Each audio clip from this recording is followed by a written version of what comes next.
Bonjour, bienvenue sur ITplex. Nous sommes toujours depuis le salon IP Convergence à la porte de Versailles de Paris. On continue notre exploration du secteur des communications d'entreprise, des communications IP et on s'arrête un moment sur l'avenir du secteur, c'est-à-dire les jeunes entreprises qui sont aujourd'hui en train de se développer, les startups qu'on les appelle plus communément. Pour en parler, je suis avec Didier Tranchier. Didier Tranchier, bonjour. Bonjour. Vous êtes un des organisateurs de cette convention de start-up, les start-up autour de la convergence numérique.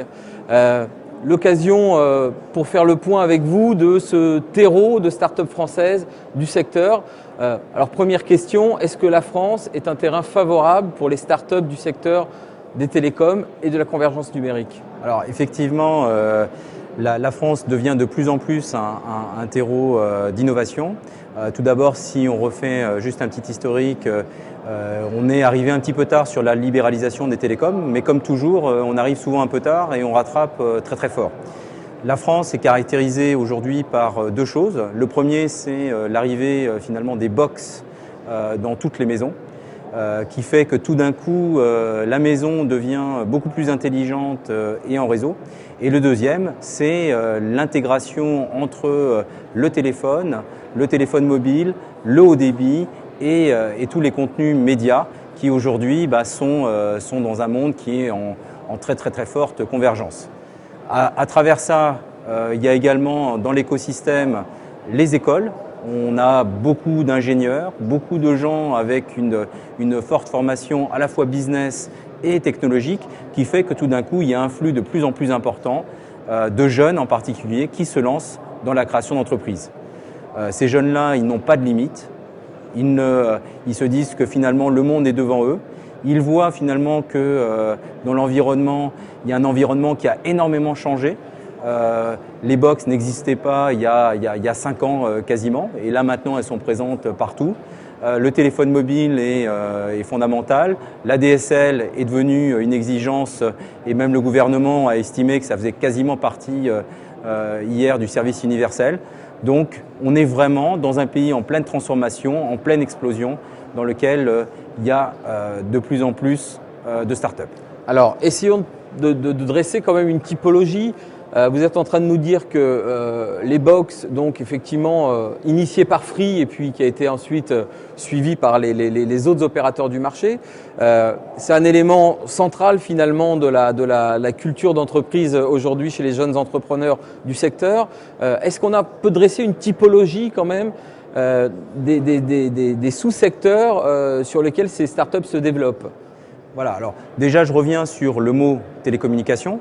Le mot télécommunication, c'est le fait de communiquer à distance.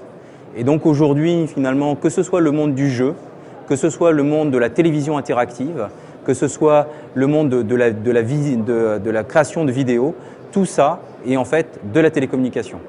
Et à travers ça, aujourd'hui, on voit apparaître plusieurs types d'entreprises. Le premier qui est celui de dire, on va créer des nouveaux services.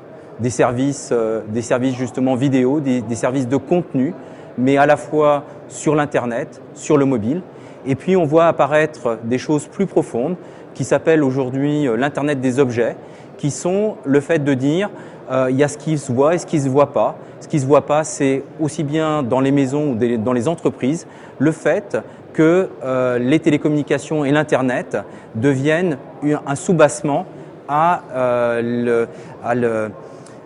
l'échange d'informations et aux différents processus de l'entreprise ou à la maison finalement de gestion du domicile, que ce soit sur les contenus ou la gestion de l'électricité, des différents appareils électriques, des différents services à la maison.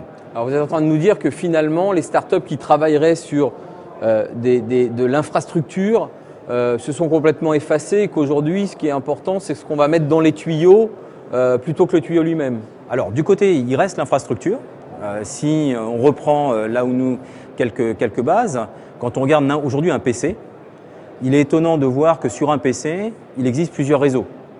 On voit, il y a l'Ethernet, il y a le Wi-Fi, il y a le Bluetooth, donc il y a plusieurs technologies présentes. En fait, aujourd'hui, quand on se promène finalement, que ce soit dans une entreprise ou dans une rue, on voit qu'on a accès à plusieurs, souvent, types de réseaux. Donc les réseaux sont la base justement de la création de ces services. Ces services, souvent, de plus en plus, on cherche à ce qu'ils soient valables, pas uniquement sur son service mobile GSM, mais qu'ils soient également présents sur le Wi-Fi. On veut avoir un service indépendant finalement des couches des réseaux. Et donc ça, c'est une grande nouveauté. Jusqu'à présent, dans l'histoire des télécommunications, à chaque réseau, il y avait en fait un nouvel opérateur qui était créé. Et l'opérateur devenait éventuellement en compétition. Au début, c'était les opérateurs fixes, ça a été les opérateurs de data, ça a été les opérateurs de télévision, les opérateurs de mobile. Aujourd'hui, il n'y a plus ça. Ce qu'on veut, c'est finalement éventuellement des services complètement indépendants de cette infrastructure. Et c'est là où l'expertise télécom est importante, c'est-à-dire à la fois comprendre de manière extrêmement intime ces différents réseaux pour fournir un service extrêmement simple à l'utilisateur. Alors ces startups dont on parle là, qu'elles soient dans le contenu ou dans ces infrastructures multi-réseaux, comme vous venez de le décrire, où est-ce qu'elles se développent? Est-ce qu'il y a des lieux privilégiés de développement? Dans le milieu des startups, on parle d'incubation. Est-ce qu'il y a des structures adaptées en France? Voilà, alors l'une de celles que je connais le mieux et qui me semble être les plus importantes, ce sont les écoles. Comme les écoles d'ingénieurs, donc en particulier les écoles de l'Institut Télécom, où donc il y a Télécom Paris au centre de Paris, Télécom Sud Paris à Évry et Télécom Bretagne en Bretagne, qui constituent trois pôles au sein de l'écosystème. Et c'est un peu comme dans la Silicon Valley. Finalement, il y a beaucoup de choses, comme Silicon Valley avec Stanford, qui vient de l'université. Parce que c'est là où on trouve finalement des chercheurs, des enseignants qui passent leur temps à regarder ce qui se passe dans leur secteur, qui ont une bonne analyse. C'est là où on trouve les jeunes les mieux formés et les plus dynamiques et qui sont à même justement de créer ces entreprises. Donc il y a tout l'environnement et en plus, ces écoles-là sont souvent en collaboration souvent technique avec les grands finalement du secteur des télécoms, des médias, de la finance. Alors aujourd'hui sur IP Convergence, c'est vous qui avez été le maître d'œuvre un peu de ce programme.